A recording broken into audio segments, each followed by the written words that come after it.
मैं सोचता हूँ कि ये मसला आप सबके मन में बहुत स्पष्ट होगा, जिसके लिए आज हम सब एक साथ मिले हैं। भाजपा की, और मैं सोचता हूँ कि भारतीय जनमानस की पीड़ा है जो आप सबके सामने रखने की आवश्यकता है। वो सैम होंगे, मैं अब शेम कहता हूँ, वो शेम पित्रोदा, और मैं उनके लिए शेम शेम ही कह सकता हूँ। चमड़ी के आधार पर भारतीयों को आज गाली दी है उन्होंने, और इस तरह से अनेक घटनाएं हैं जिससे पूरी कांग्रेस जुड़ती है, जिससे वो भी जुड़ते हैं। कांग्रेस के किसी हिडन एजेंडे को ही आगे लाने के लिए उनको बोलना होता है, टेस्टिंग करते हैं शायद कि क्या प्रतिक्रिया आ रही है। इसी तरह से आज जो विषय जिस पर हम लोग बात कर रहे हैं, आप सोचें आज के युग में, इन्होंने फिर से वो बात याद दिला दी जब हमारे मुखिया, हमारे नेता महात्मा गांधी जी को दक्षिण अफ्रीका में सिर्फ इसलिए नीचे उतार दिया गया था क्योंकि उनकी चमड़ी का रंग अलग था। अभी सब भारतीय हैं, ये बात समझना पड़ेगा। अभी हमारी पार्टी है भारतीय जनता पार्टी, जो 2047 के भारत की कल्पना कर रही है। अब इस कल्पना में है कि आगे कैसे बढ़ा जाए, कैसे समूचे देश को ले जा करके विश्व के मानचित्र पर सबसे ऊपर बिठाया जाए, कैसे सशक्त भारत बनकर सामने आए। और एक तरफ ये है जो अब भी वही नस्लीय भेद के आधार पर राजनीति करना चाहते हैं, कहते हैं कि पूरब के लोग ऐसे हैं, पश्चिम के लोग ऐसे हैं, दक्षिण के लोग ऐसे हैं, उत्तर के लोग ऐसे हैं। ये नहीं दिखता है इनको कि उत्तरम यत् समुद्रशित हिमादृष्टया दक्षिणम, और उत्तर से दक्षिण तक भारत एक है और हम सब भारत की संतति हैं। ये उनको नहीं दिखता है। मैं आज भी और आप सबके सामने भी और सबसे इस बात को कहना चाहता हूं, उत्तर पूर्व से भारत जुड़ा हुआ कितना है, महाभारत काल में भी वर्णन उस क्षेत्र का है हमारे पास। और हर विषय पर भी, मतलब आज के युग में इस तरह की बात करना और उसके लिए किसी बात का तर्क देना, मैं सोचता हूं कि वो भी बेमानी है, किसी तर्क की आवश्यकता नहीं है। इन्होंने जो कहा है उनको माफी मांगना चाहिए। जो अभी स्वांग चल रहा है इस्तीफा देने का, निष्कासन का, निलंबन का, आजीवन निष्कासन कर सकती है कांग्रेस अगर उनका, तो बोले कांग्रेस आजीवन निष्कासन। इससे कम में मैं सोचता नहीं हूं कि भारत का जनमानस कहीं मानने वाला है। मैं नहीं सोचता हूं कि भारत का जनमानस कहीं संतुष्ट होने वाला है, कहीं माफ करने वाला है कांग्रेस को भी। चाहे कांग्रेस की अपनी बात हो, तो नेहरू जी ने कहा था कि मैं एक्सीडेंटल हिंदू हूं, ये हम सबके बीच बहुत स्पष्ट है मामला। अभी एक्सीडेंटल हिंदू क्या होता है भाई, लेकिन उन्होंने कहा था, उनको हिंदू होना पसंद नहीं था, उनको अन्य कुछ होना पसंद था। ऐसे ही राम मंदिर का मसला आया था, तो राम मंदिर के मसले पर भी ऐसी बातें हुई थी, काल्पनिक है भगवान राम, यह भी कहा गया था।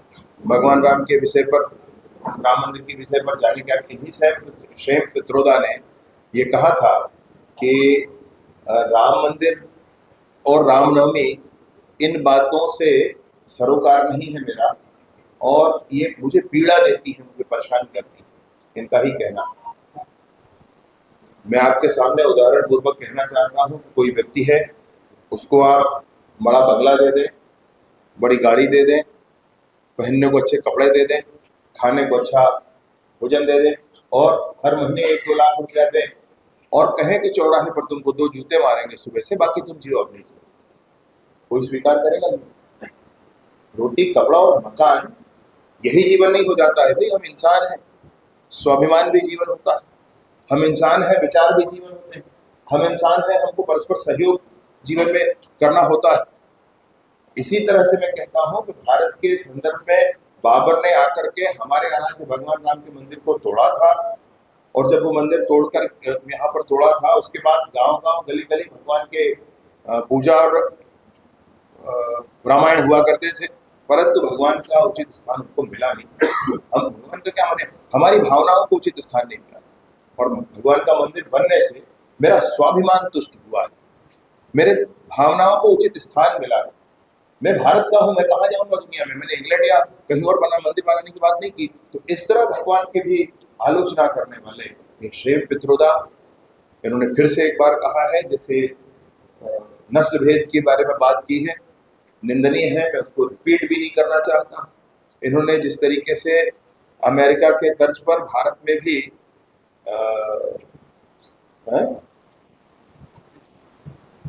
स्त्री धन पर आक्रमण करने की बात कही है, या उसका विरासत टैक्स उसकी बात कही है।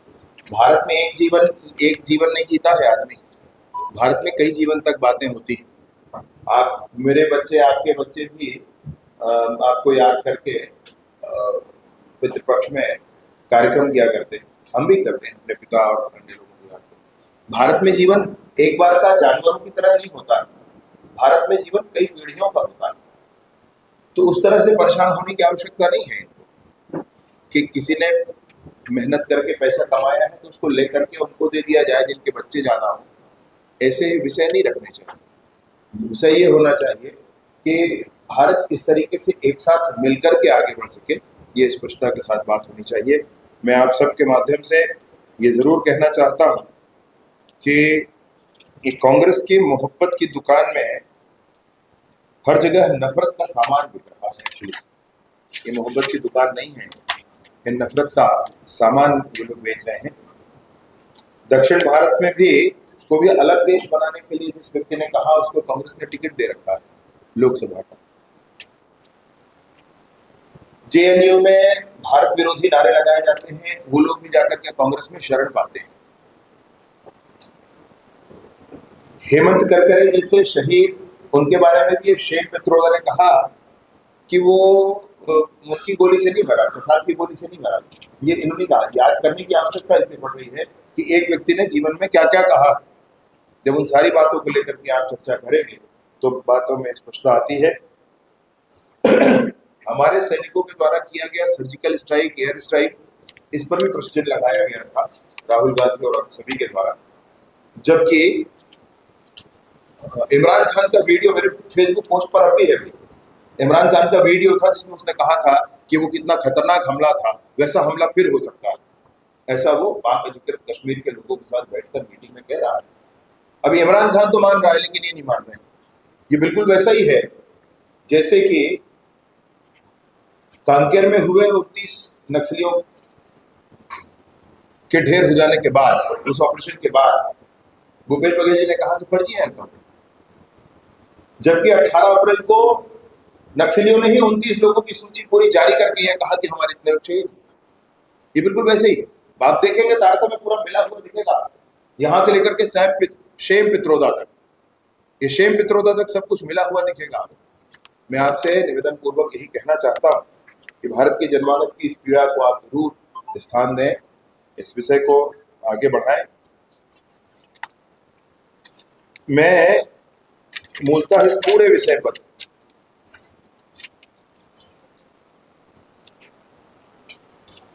इनकी क्षेम पित्रोदा की घोर निंदा करता हूं और ये जरूर कहता हूं कि कांग्रेस आजीवन निष्कासन करे तो जनता माफ। जी इतना बड़ा बयान आ गया। जी भैया, मैं सोचता हूँ कि समाज में बहुत सारे लोग ऐसा करने वाले, समाज में बहुत सारे लोग ऐसा करने वाले, तो अपना ये बयान आया है, ये क्या आपको लगता है प्रायोगिक है? दूसरी बात, कांग्रेस के जो दिग्गज नेता है या गांधी परिवार के लोग चुप्पी क्यों साधे? नहीं, विषय चिंता का तो यही है ना, ये 100 साल की पुरानी पार्टी है, अब तक के इतिहास के सबसे कम सीटों पर चुनाव लड़ रही है। इनके सरकार बनने की उम्मीद इनको खुद नहीं है क्योंकि इतनी सीटों पर चुनाव नहीं लड़ रही है, सरकार कैसे बनी? और सरकार नहीं बन रही है और वादे बड़े बड़े होते हैं। ये चुप रहते हैं इन मसलों पर। ये मूलतः विभाजन चाहते हैं, मूलतः विभाजन चाहते हैं। दक्षिण भारत को अलग देश बनाना चाहिए ऐसा कहने वाले व्यक्ति को टिकट देते हैं। भारत, देखिए, नए 3 कानून आए हैं अभी भारत के संसद में पारित कानून आए हैं।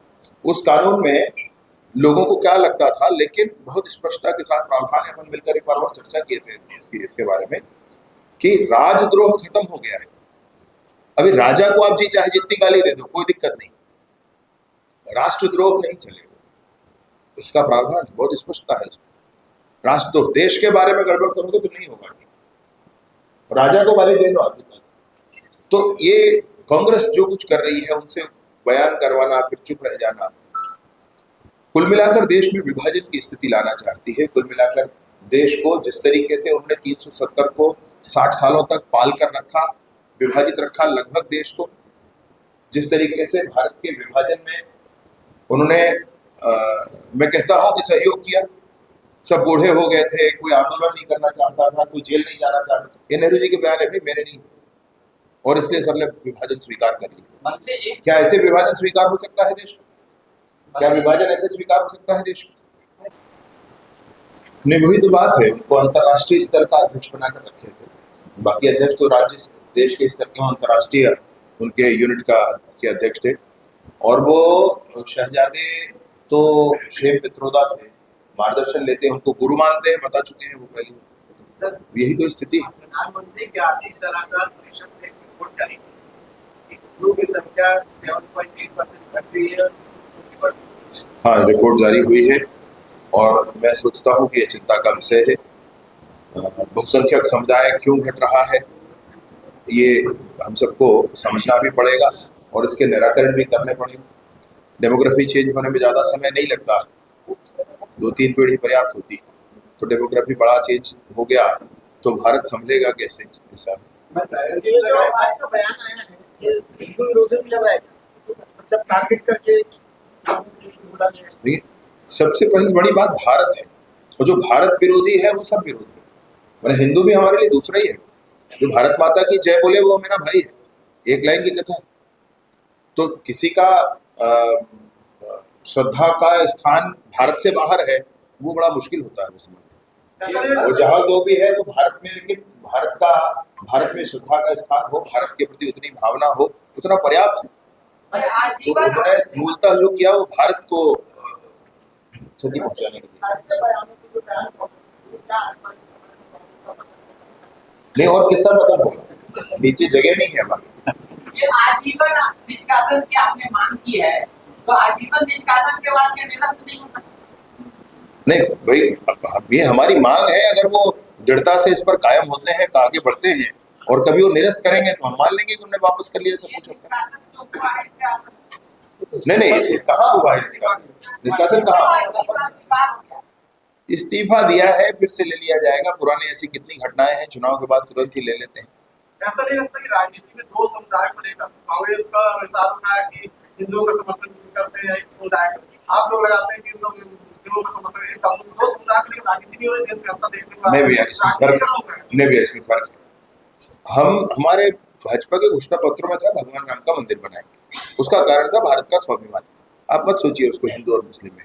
हिंदू तो हम उसको सोचते हैं ना, जो भारत माता की जय बोले वो हिंदू है, उसकी पूजा पद्धति से हमारा लेन देन नहीं है, वो जो भी हो सकता है, लेकिन भारत माता के देश के प्रति भाव मन में होना चाहिए, बस इतना आग्रह भाजपा का होता है और दूसरा कोई आग्रह नहीं। लेकिन एक समुदाय विशेष को वोट बैंक की तरह यूज कोई करता है तो आपत्ति वहां होती है। उस समुदाय के लिए जिस तरीके से वो काम करते हैं, मतलब अगर दंगा हुआ तो वो एक समुदाय का नाम आता है कि रमेश सुरेश ने ऐसा कर दिया, तो फिर कुछ लड़कों ने ऐसा कर दिया, ये होता है। हम देखे हैं इन सब बातों। तो ये विभेद करके और समुदाय विशेष को लक्ष्य बनाकर वोट बैंक बनाना, हम इसके खिलाफ जरूर हैं। विजय जी, ये जो घट हुई हिंदुओं की संख्या जिसमें चिंता व्यक्त की गई है, प्रायोजित आपको लग रहा है कहीं इसके पीछे किसी प्रकार का प्रयोजन? नहीं, मंच बड़ा है तो ऐसा नहीं हो सकता। ये बात आज का ही थोड़ी है, जो बात आ गई वो तो है हम सबके बीच में, आने वाले समय में उसमें और स्पष्टता आ जाएगी। ऐसा हो ही सकता है, इसमें कोई बात नहीं है। ऐसा सिनेरियो तो देख भी रहा है भैया, ऐसा सिनेरियो दिखता भी है। ये नक्सलवाद के लिए आपने बोला है कि इंटर स्टेट उसमें और पेट्रोलिंग और कैंप खोले जाएंगे। कैंप तो नई सरकार बनने के 4 महीने में 24 कैंप खुले और 30 की हमारी और योजना है। नक्सल के विषय पर बड़ी स्पष्टता है सरकार के मन में। बस्तर के गांव में स्कूल, अस्पताल, सड़क, आंगनबाड़ी, मोबाइल टावर, बिजली, पानी पहुंचना चाहिए और उसके मार्ग में जो भी बाधक है उनसे बात की जाएगी। नहीं तो सख्ती की जाएगी। ये जब इधर सख्ती होती है तो दूसरी तरफ जाते हैं, तो वहाँ पर भी बातचीत की जाएगी। किसी भी राज्य में इसकी परेशानी है, जिनके लोग हैं, वहाँ बातचीत की जाएगी। मतलब मैं सोचता हूँ मैं पर्सनली भी जाकर के बात करूँगा वहाँ पे गृह मंत्रालय में, उसमें कोई संशय नहीं है। परंतु कब तक बस्तर के गांव इन सारी चीज़ों से वंचित रहे, कब तक बस्तर के लोग इन सारी आज के युग की मौलिक सुविधाएं कह दें आप, उनसे वंचित रहे। क्यों बस्तर के गांव के विकास के मार्ग पर आईडी बिछाया गया है, उसे तो दूर करना पड़ेगा।